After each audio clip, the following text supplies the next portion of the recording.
好，各位加拿大的朋友，大家好，我是Soesmans 1866的 Eden。那我来自台湾，今天很荣幸呢，能够收到加拿大的邀请，能够来到这里跟大家分享 Taiwanese Social Activity in Indonesia 的这个主题。那虽然说现在疫情已经慢慢的这个解封，各地也慢慢的开始恢复正常的生活。那这一次呢，我们还是用线上的方式跟大家做分享，希望下次有机会能够来到加拿大，跟各位呢面对面来做更直接的一个交流。为了让大家对于今天分享这个主题有更具体，能够更了解，那我有自己增加了一个副的标题，那就是伊登夫妻勇闯印尼Semarang的奇幻旅程。那用我们的故事来让大家了解怎么用台湾的老街经验去活化世界的文化遗产。OK, let's go， 就让我们一起登机飞到世界的另外一端，印尼的三宝龙这个城市，让我们一起来探索这个我们的奇幻故事。那首先呢，映入眼帘的右边这张照片是我们这一次的故事的主轴，它叫做 Soesmans Gandour。那这张照片是拍摄于1868年，他当时在荷兰东印度公司的时候拍摄的照片。那今天的故事跟分享都会以它来作为一个后面的一个中心。那这是今天分享的一个主要的一个大纲，主要分为6个部分。那从我们的一个如何去接触到世界文化遗产的这个起心动念和启发，那到我们的创业的过程，以及呢我们今天会分享2个圆梦计划的小故事，再到呢我们自己的特别企划的一个专题，最后是我们的下一步该往哪里走，以及我们的愿景。在开始之前，大家常常都会遇到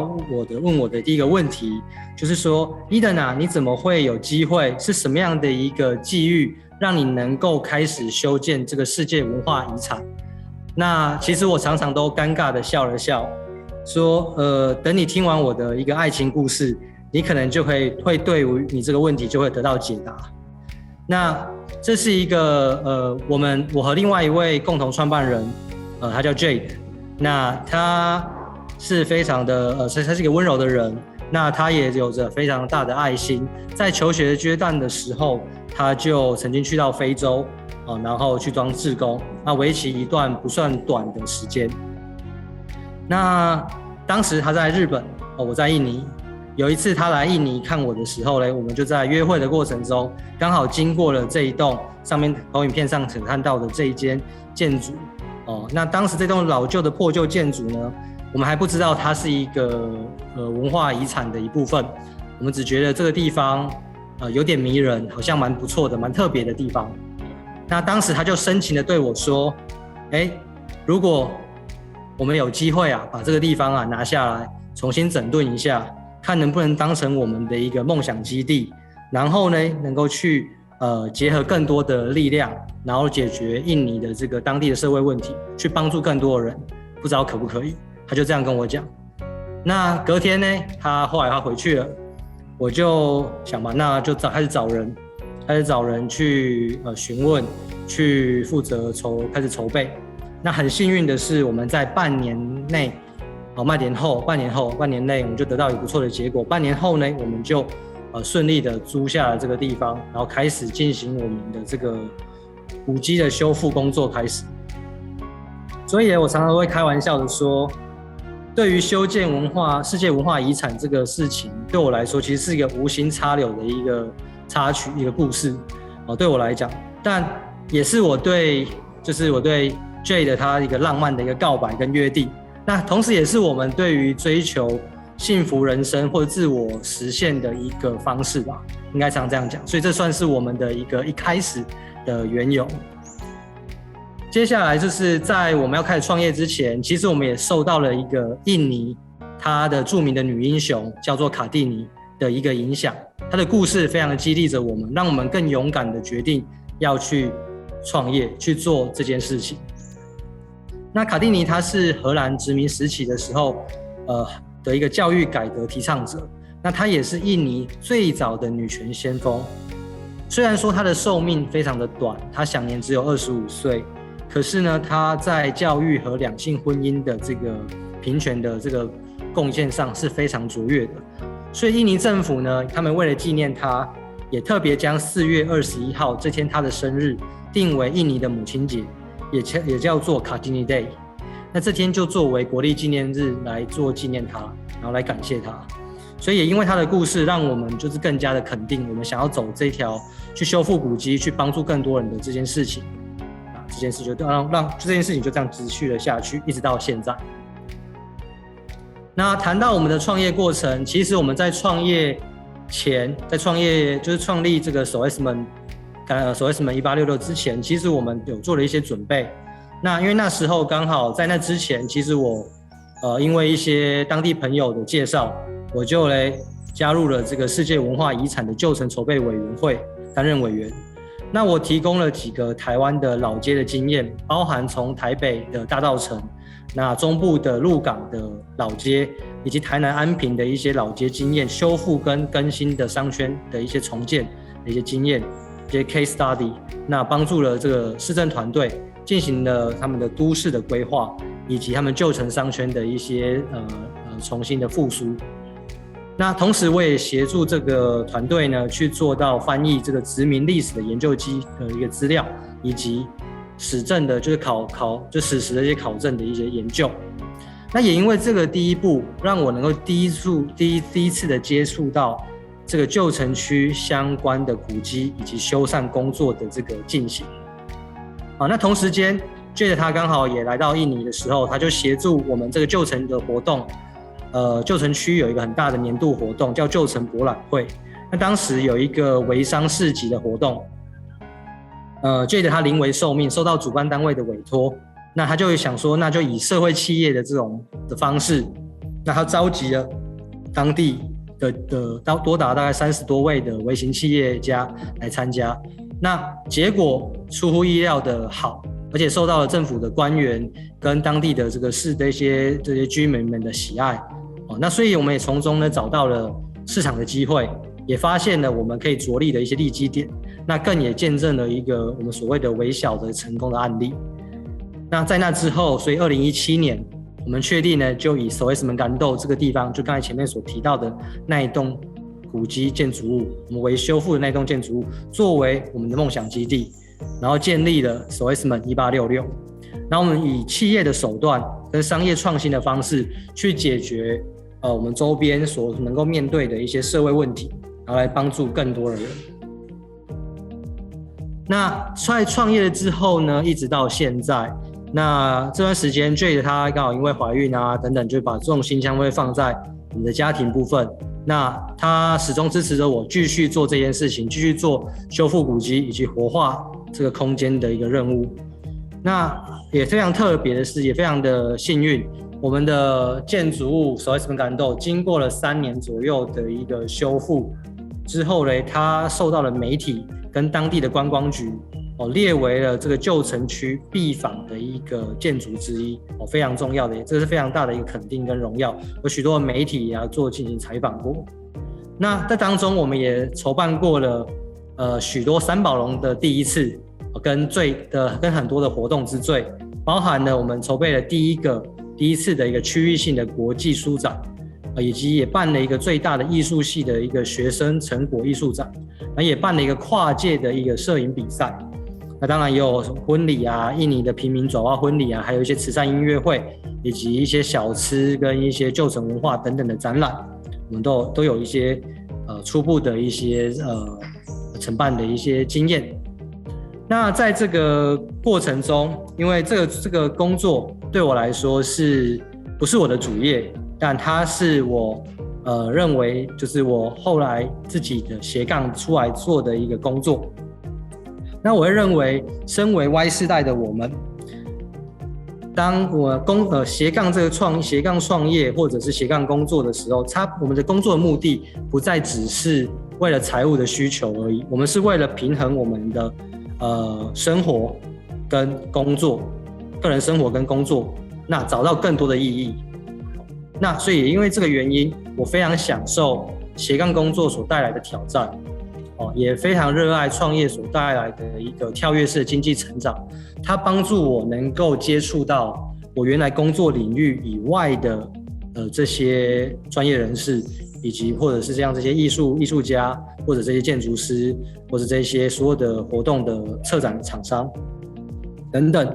那它也同时让我们台湾人的一个努力出现在国际的视野里面。那我相信这在对我们自己本身来说，在未来跟我们回想起来，一定是一段非常珍贵的美好回忆。那这些事情到了现在逐渐疫情的解封之后，空间活化的工作也慢慢要回归到这个 Jade 的本身。那我相信未来在他的因为当时创业的一个最主要的一个信念跟他的一个想法，所以我相信他能够带领着SOESMAN 1866的部分持续的成长，然后扩大我们善的效益。那接下来我要跟大家介绍这栋SOESMAN感豆的它的一个特别的价值。在 UNESCO 就是联合文教基金会他们所特别联合国的世界文教基金会里面呢，特别有提到的几点的价值，那我这边帮它列出来。包含第一点，它坐落在世界上最大的一个东印度公司所殖民的文化保留园区以内。那世界上其实现在有4个比较被提及的东印度公司所殖民所留下来的一些遗迹，包含了在马来西亚的马六甲跟槟城，以及印尼的雅加达巴塔维亚，以及最后一个就是这里三宝龙的旧城区。那其中前2个在马来西亚境内的这个遗迹呢，因为受到了2次的世界大战的影响，不是全毁就是半毁，那造成它的面积所存留面积相对来讲较小。那第3个呢，就是在那个雅加达的这个部分，它虽然说是当时东印度公司整个在东南亚的运筹总部巴塔维亚这个地方，但是它因为位在印尼的这个首都圈里面，那因为土地开发的价值较高，在过去一直以来不断的被破坏，也不断的被分拆。那再加上它的产权相对复杂，在修复跟管理上面相对不容易，所以现在它的价值已经低于了目前的所谓的三宝龙的这个旧城区。那这也是三宝龙的旧城文化区为什么会能够凸显，也能够被印尼的政府列为国家1级的文化保留示范区的原因也在这里。它的价值就在超越了雅加达这个地方。那同时它也最大最完整，为什么？因为它总共172间的这个当时殖民时期留下来的一个建筑物，跟它的一些地方的形象都还可以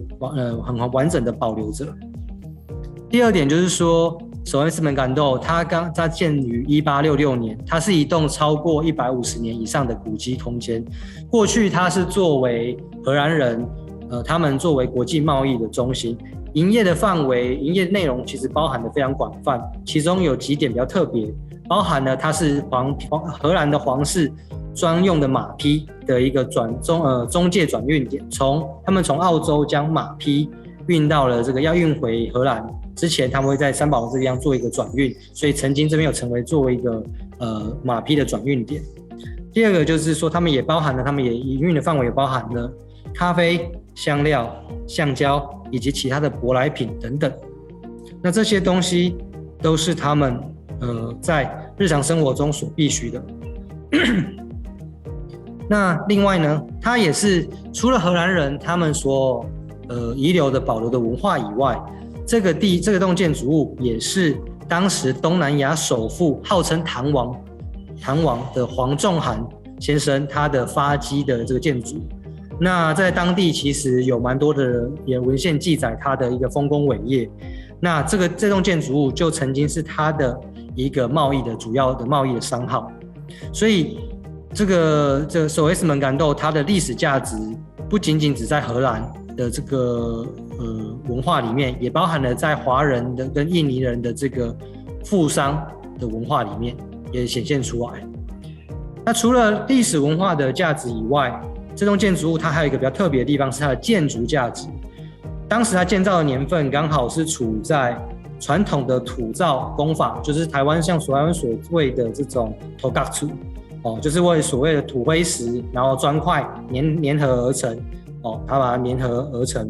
那刚好它是位于这种工法以及西式的钢筋水泥的架构的捆绑的架构的过渡阶段。那这后面我们会有一些照片做辅助说明。第二个就是说，在这栋建筑物里面充斥着欧洲手工彩绘玻璃的一个布置，以及我们的天花板上有一个半圆形的铁棚，这个是相对特殊，后面也有照片可以做辅助的说明。第三个是说，这栋建筑物它与三宝龙的另外一个国家一级古迹叫拉王谁物千门，是同一个设计师，当时他们属于同一个建筑设计师，所以在这栋建筑物里面有许多的工法和另外那一栋古迹一级古迹的概念是有非常多的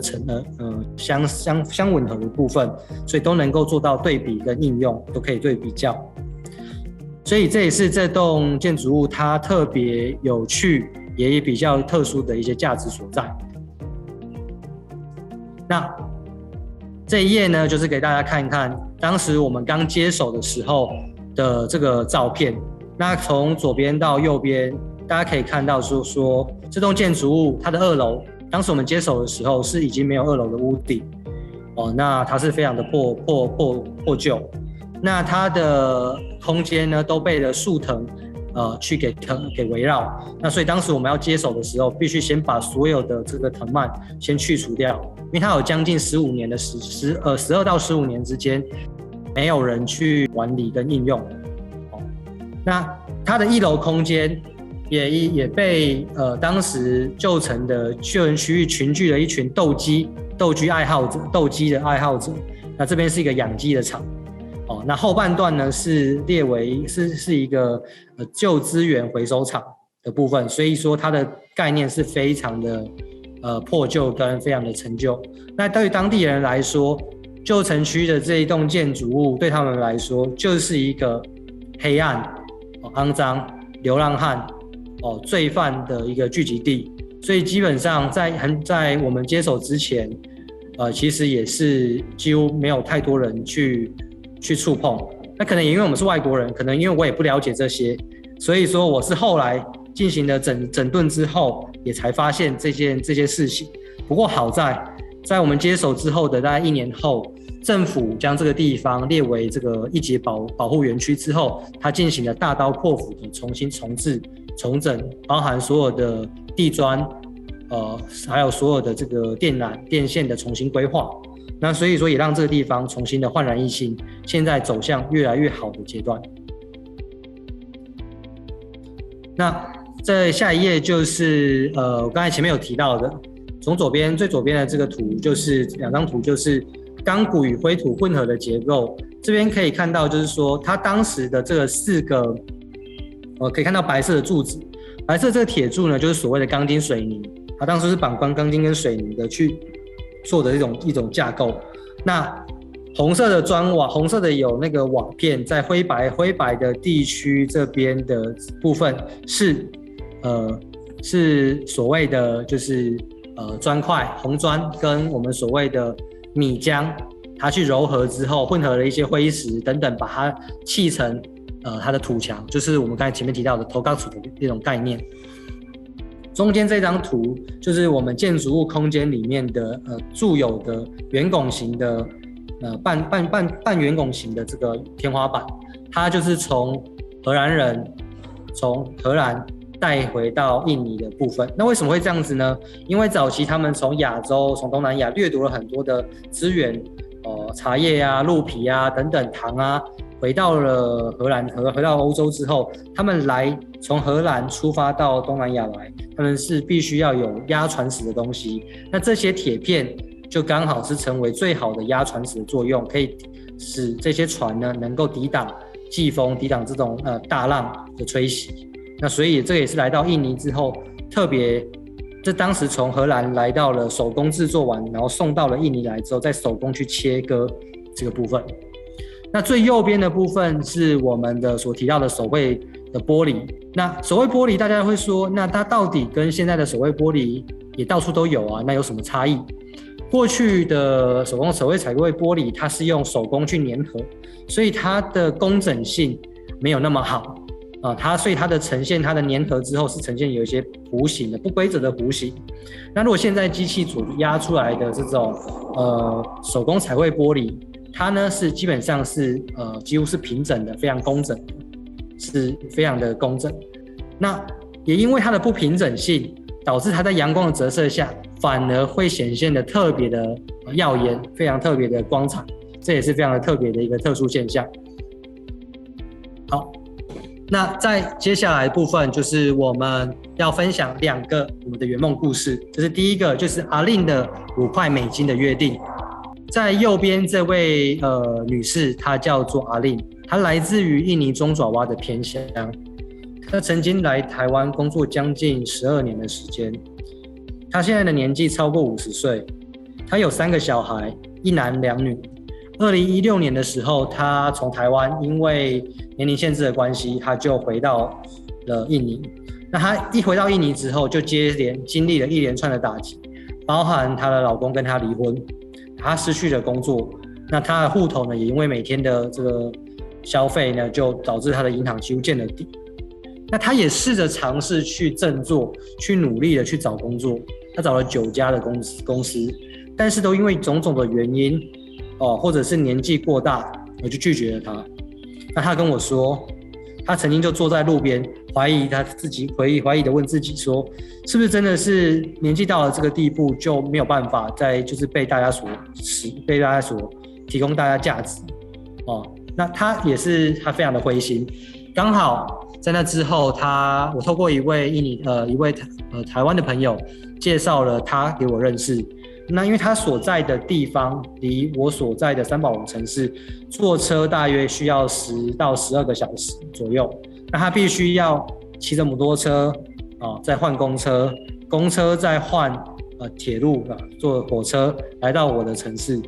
那我就想说，如果他真的愿意花这么大的心力，然后来到见到我一面，那我会愿意给他一份工作。所以我当时就答应他说，如果你愿意来我就会帮你支付那5块美金的火车票，价值约5块美金的这个火车票。如果你真的来了，那我也会给你一份工作。结果果然在约定的时间，他出现了在我面前。那他也就是成为了我们的第1号的员工，是我成为我的第1号的这个员工。那在遇到他之后，听他讲完他的一个个人的故事跟他的身份背景之后，我告诉他一件事情。就是天生我材必有用，你还是有价值的。什么价值呢？比如说，你也具有双语的优势，你会讲印尼文，你也会讲中文，同时你又跟台湾的人已经非常熟悉台湾人的工作习惯，台湾人你也非常了解台湾的一些文化，所以是相对来说是没有任何的隔阂。所以我就聘请他担任我的文化志工，兼任我的这个工程督导小助理。那我非常感谢他，因为他是我在古迹修复这3年期间非常重要的一个关键的一个拼图。如果没有他，我没有办法那么顺利的完成这个整修的工作。那也因为有他，他也帮我们招待了像台湾来的朋友，或者是海外来的朋友，在地的朋友等等，都是一样的。那右下角这边有一张图，是他去年寄给我的照片。也因为他在我这边的工作获得了合理的薪资，那我也提供了他一些奖助学金，那他也顺利的协助他2位女儿能够大学毕业。所以右边这个照片就是他的大女儿就在去年的时候，他药学系毕业。那今年他的小女儿也读完商学系毕业，所以2个女儿都非常顺利的毕业。那他现在呢，他因为他的大儿子已经生了一个小 baby， 他现在已经当了一个奶奶，所以现在在家里含饴弄孙。所以这样的一个结果是我们大家都非常开心的。那他现在也能够相对来讲，他的重担也能够解决。接下来是第2个我们的圆梦计划。我把它叫做 Ruth 的炙热的心。Ruth 是右边这张照片中间的那位年轻妈妈，她年约大概45岁，45岁。她与她的老公因为老公外遇的关系，她离异已经12年，独自抚养了这2个女儿，以及她还要负担她无业的哥哥，还有她老迈跟常常生病的妈妈。那在疫情之前，在 COVID 之前，其实他有着一份不错的收入，他是一个船务的中高阶的主管。那他的收入其实还算不错，在当地人来说算不错。可是因为疫情的关系 ，COVID-19 的关系，他被迫裁员。那他正值一个中年的这个事业高峰，却突然间被没有了一个经济的支出之后，导致他的入不敷出。那在这些各方面的高压的一个压迫下，他曾经有带着全家一起自杀的念头跟记录。那直到他刚好也是一位朋友的一个转介的介绍，让他加入了我们的 SOESMAN 的1866这个的一个团队里面。那因为他虽然说他失业了，可是他一直有想要创业开一个咖啡的一个想法。那所以我们就邀请他加入了我们团队来进行我们的一个餐饮事业的一个咖啡的部分的一个建立与推广。那在这个空间里面，它的空间其实叫做 For You Space。For You Space。那我们也引用了在日本的这个 Kintsugi 的这个经济精神，它的精神其实就是一种不完美也是另外一种完美。那我们告诉 Ruth 说，其实你应该要去欣赏自己的美丽，不要自暴自弃。那他也表现得越来越好，在他展现出了他积极求生存的意志力。那从2020年他的加入一直到现在，也将近2年左右，他呢也能够持续的支撑，然后也不断的去拓展他的业务，然后也帮助他的创业。这前2年的这个计划，在2个月前，他已经达成了损益2平，然后能够不断的逐渐的获利。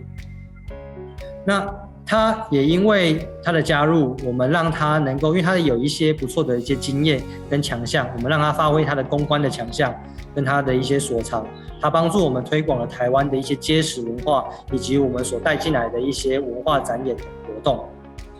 那他也因为有感念于SOESMAN对他的一些作为、一些做法，他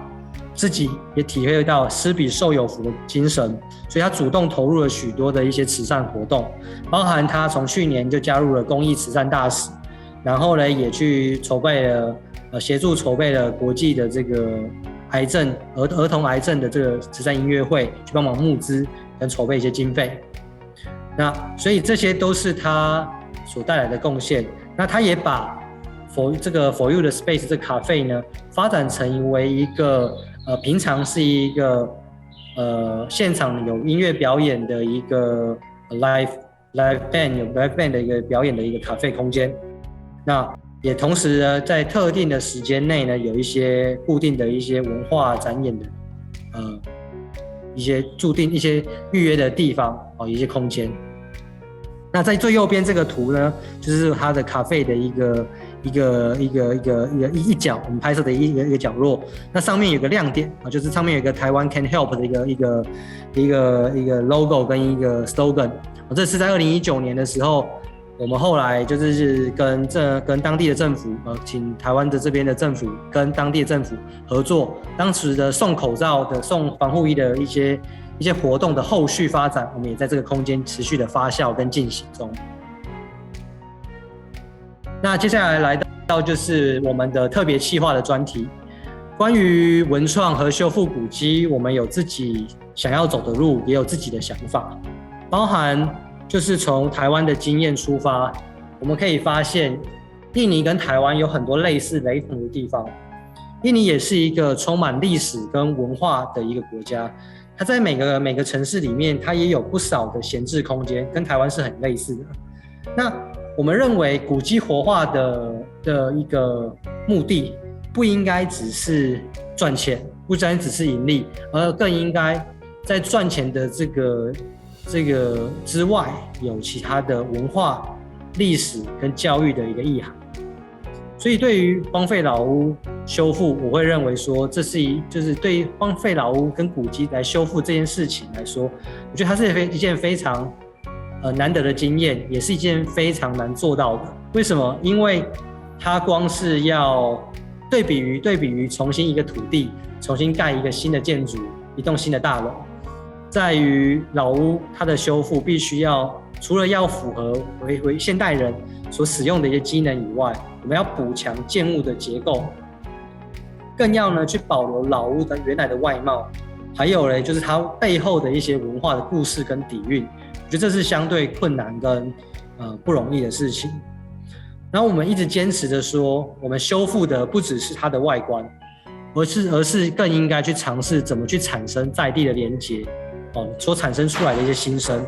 这个对于我们SOS们1866的团队来说是更有意义的。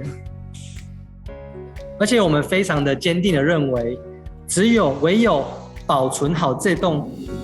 老屋跟古迹，我们能够透过它来做活化的机会，也才能够有更多的可能性，更多的连结，去产生比如说我们想要做的街区经济的复苏，以及文化串联的一个火车头的一个机会。所以种种的原因，种种的概念，就是告诉我们说，我们要去做到这件事情，其实是要有一个想法跟它背后的一个精神，不是只是表面上所看到原来修建古迹它是一件很酷很炫的事情。其实我们更想表达的是后面的一些精神。那这也是我们其中的一个特别企划，包含了我们跟台湾的一个饮料加盟组合作，我们协助它导入到我们的空间里面，导入了正统的台式的这个手摇饮料，也呈现出了珍珠奶茶王国的细致文化，以及重视环保、爱地球，以及关注在地商家的这些事情跟方面。那我们什么叫做正统的台湾手摇饮料文化？因为据我们的观察，在当地有许多的手摇饮料店，包含 Chatime， 包含 Koi， 他们其实都比较偏重在这个商业行销上面，而且他们也都是透过当地的加盟主，而非台湾的直营的加盟主过来。那对于我们来讲，我们认为台湾的正统手摇饮料文化，其实它除了它该提供的这些手摇饮料以外，我们更应该看到的是它坚持做好品质这个茶的这个精神，以及它如何在兼顾现代的行销跟现代的这个销售的情况下，怎么样去缅怀传统，怎么去关心传统的这些文化，以及如何去表达真挚喝茶的待客之道。这是我们跟这个品牌厂商，我希望它能够带来给当地不一样的另外一个面向，不是只有台湾的珍珠奶茶好像很好喝，好像很丰富这样的概念，而是有更多不一样的东西。所以有这样的一个前提下，我们做了一些事情，包含了我们提供了印尼当地青年他们去学习专业的手摇饮料知识之外，我们也培养他们对于茶叶的种类、茶叶的这个不管它的分布、茶叶文化的故事，那它怎么样，茶叶怎么从中国跟台湾，然后不断的去演进，那世界的这些的茶叶的这些兴衰，包含前一阵子台湾非常流行的茶经这些影片，我们也截取了片段的故事来告诉当地的这些年轻人，我们告诉他们卖的不是一杯珍珠奶茶，卖的是台湾的一种茶的文化跟珍珠奶茶的这种文化款待的精神。那第二个就是说，我们活化了在地的经济，也提供了这些青年人他们就业的一个机会，也举办了茶会，我们定期举办一些茶会，传递了这个就是一期一会的茶道精神。接下来是我们这个自有品牌AFS 1866 Art from SOS 的这个部分，这是我们的一个关于 Gallery 跟文化策展的一个次品牌。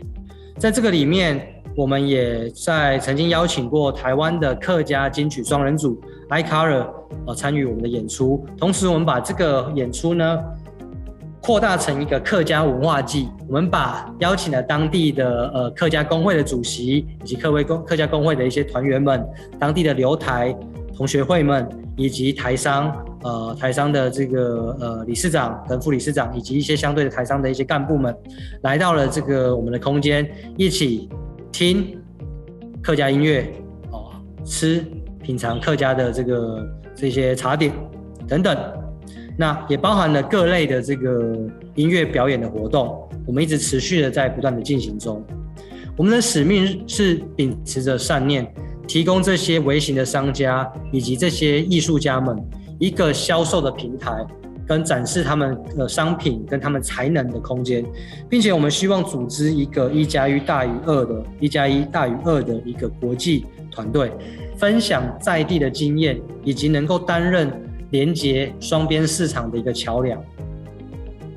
所以我们做的事情其实就是秉持着 Jade 他的创业初衷，他希望我们能够扶持失婚的妇女能够中年去转职，以及提供青年呢在地就业的工作机会，不要到外地去，到很远很远的地方去工作，导致人口的流失，整个商圈的衰退。那所以我们做的事情，也就是从修复世界文化遗产开始，切入了这个国际的这个企业的经营的方式，然后整合在地的资源，达到了我们希望能够达到一个能够让他们自给自足的一个文化生态圈的概念。就像把这个旧城区想象成是一个池塘，里面有青蛙、有海草、有鱼，各式各样的。然后我们就是这中间的这个池塘的一个管理者，我们池塘的这个协调者，我们能够帮助他们，让他们能够不断的活化跟强大。那下一张投影片呢，是我们的过去的一些重点活动的回顾，包含了一些前面提到的一些婚礼啊、书展啊、特色家具展啊、摄影展以及成果发表展等等。我们也邀请了一些知名的音乐人来到我们的空间，以及艺术家们在我们的空间里面拍摄他们的作品，以及成立 workshop。那我们也邀请了学术界一些大学的教授以及地方的一些学者来教导年轻人们呢，学习他们传统的印尼传统的蜡染技术，也做了一些成果发表的成果展。那有了艺术，有了音乐，我们当然就不能不提到美食，所以我们也不断的去做了一些的美食的一些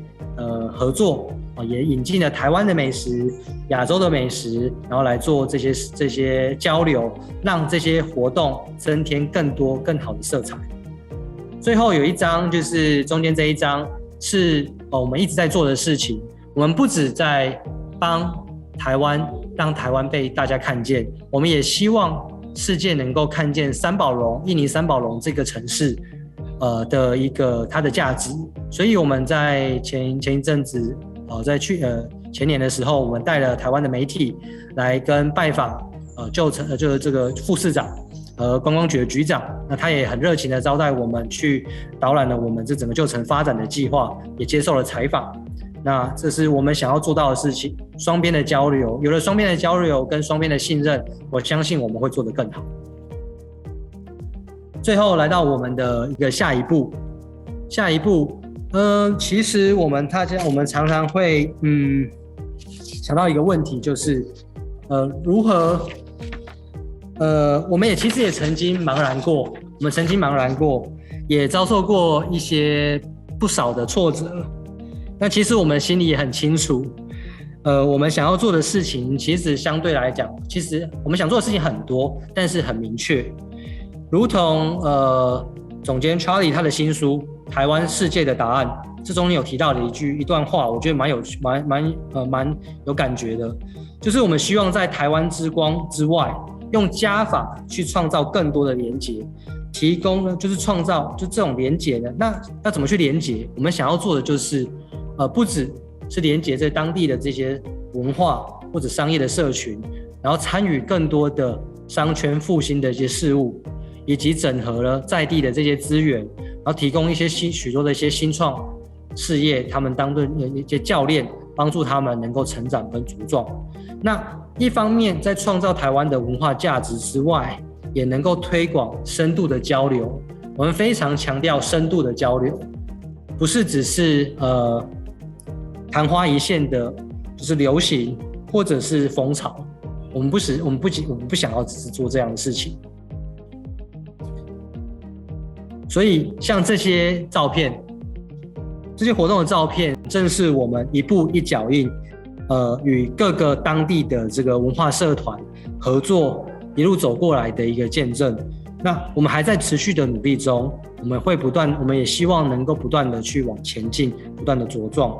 那我们希望呈现的不是只是被看到，而是能够强烈的被需求。就如同现在台湾的台积电做例子，现在所有的先进国家要发展高科技，都必须要台积电的这个晶片，它被强烈的需求。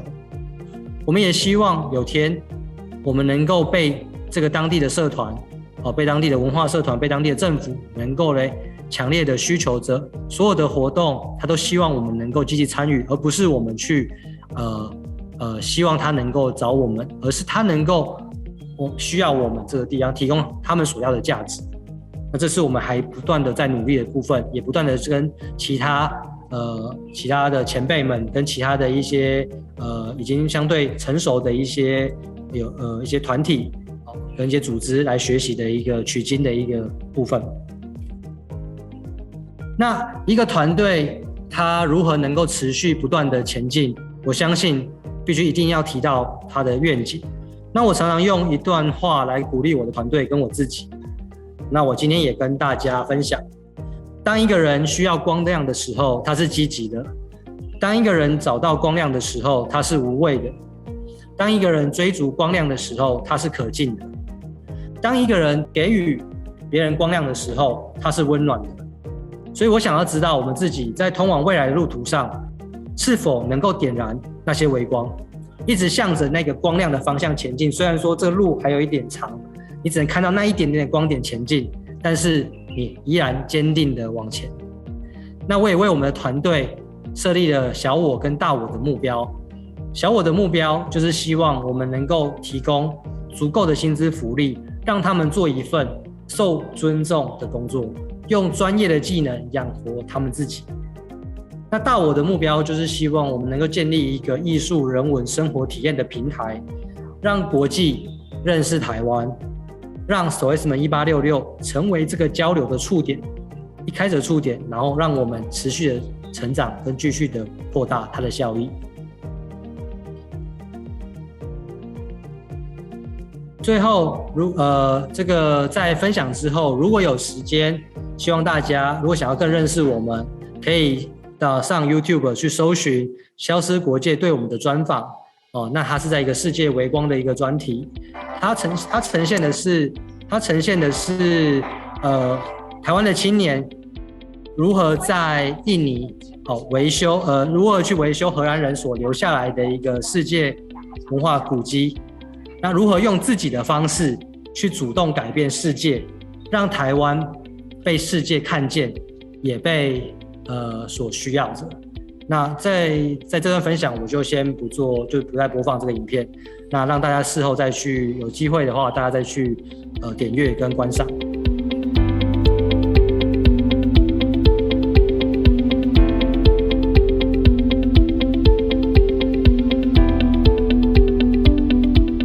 就是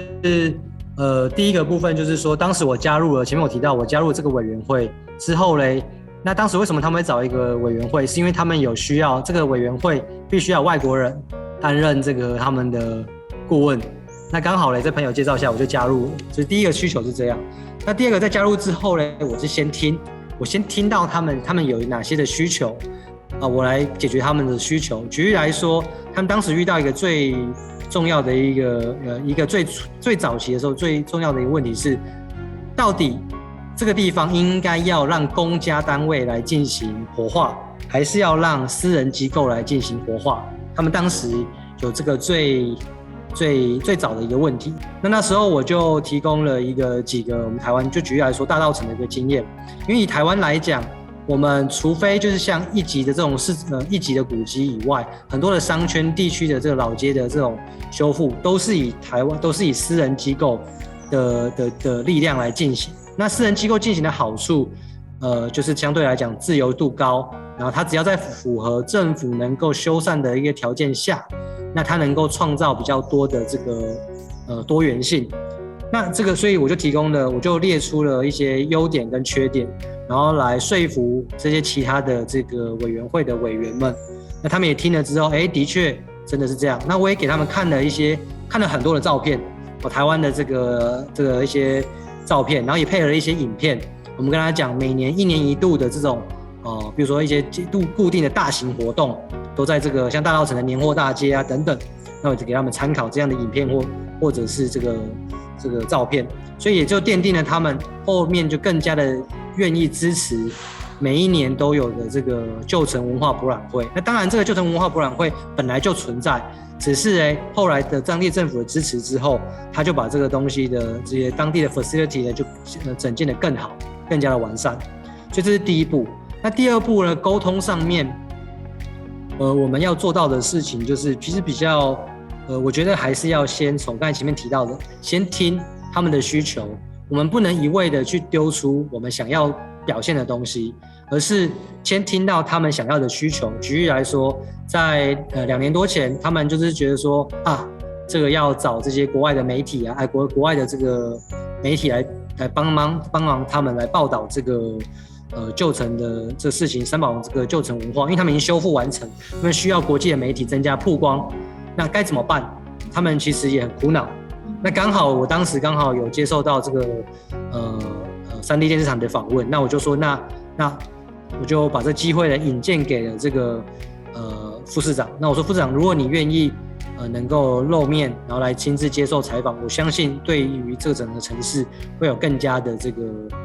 会对大家的这个认同感会更加的强大。那他也很开心的接受了。那这个是访问，所以循序渐进的方式去不断的跟政府，根据他们所要的，我们提供给他。那所以久而久之，他们也就知道说，在这个地方有一个台湾人所的一个势力，跟台湾人的台湾一个地的一个人所在的一个空间，不断的能够提供他们不断的一些 idea， 跟不断的提供他们的一些资源。那我大概就呈现这样的方式，不断的跟他们沟通。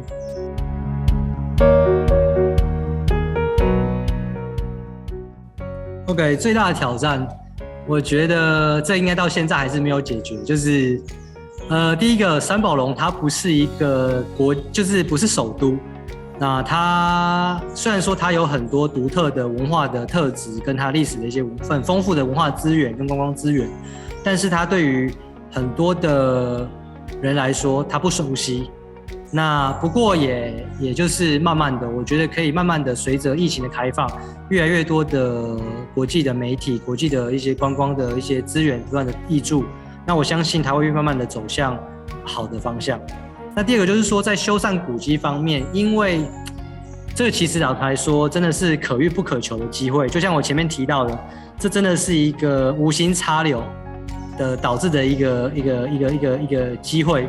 以后面的人来讲，他要能够继续能够拿到古迹修缮的这个计划跟这个地点，其实不太容易，或者应该说他如果真的要拿到的话，可能需要比较庞大的资源或者是企业才有办法拿到，应该比较少能够像我是以一己之力、私人的力量能够做到这样的规模。对，那应该说后面的人他们在修缮古迹的时候，他要花费更大的成本，因为这一块已经慢慢被重视，那很多的部分的很多的一些空间也逐渐的都被当地的财团开始或者是一些外资，像新加坡跟中国的企业，已经都纳入他们的一个企业版图里面。所以说，这个我觉得是相对来讲可能比较困难的。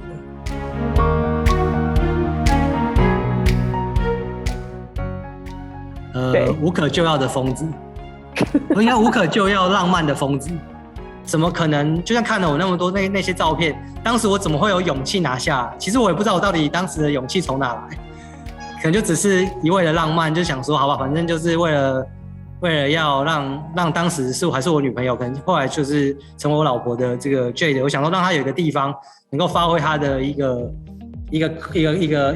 理想，然后我想说那我就简单搞一下，就没想到简单搞一下就越搞越久，越搞越投入，越搞到最后就是现在就一直在这个里面。我也在这里面看到了很多跟我一样，但是他们的年龄大概都比我们大了大概30岁吧，30岁左右，20到30岁左右。对，那所以对他们来讲，他们也是非常的讶异，有一个这样的一个外国人，一个台湾人愿意在印尼然后修复这样荷兰人的古迹，所以他们也是觉得很讶异。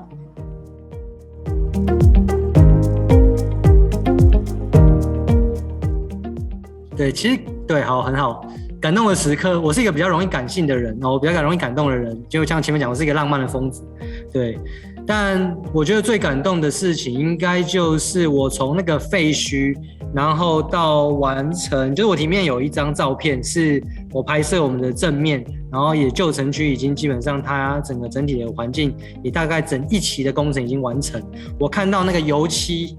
因为我有自己去做最后这个油漆的动作，当油漆完那一刹那，我退到对接，然后拍下那张照片的时候，哇，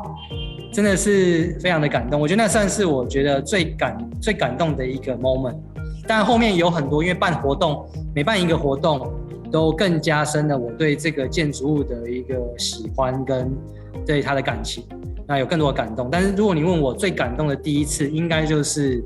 这个部分。那也是我跟Jade 一起完成的这个工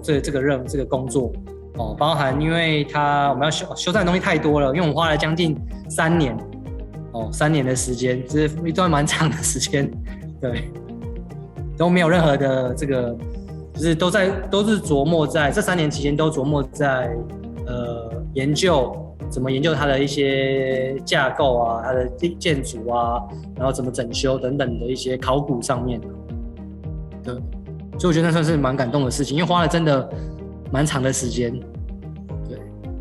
那最后谢谢大家今天耐心的聆听，如果有更多想要回馈给我们或交流的部分，可以寄这一段可以寄这个 email 给我们，或是想要更加关注我们的话，可以在 IG 跟我们的 website 的网络去跟我们做关注，更加的支持我们。谢谢大家，拜拜。Taiwan Fest explores the stories of independence. Indulge in Indonesia. Discover Malaysia. VancouverTaiwanFest.ca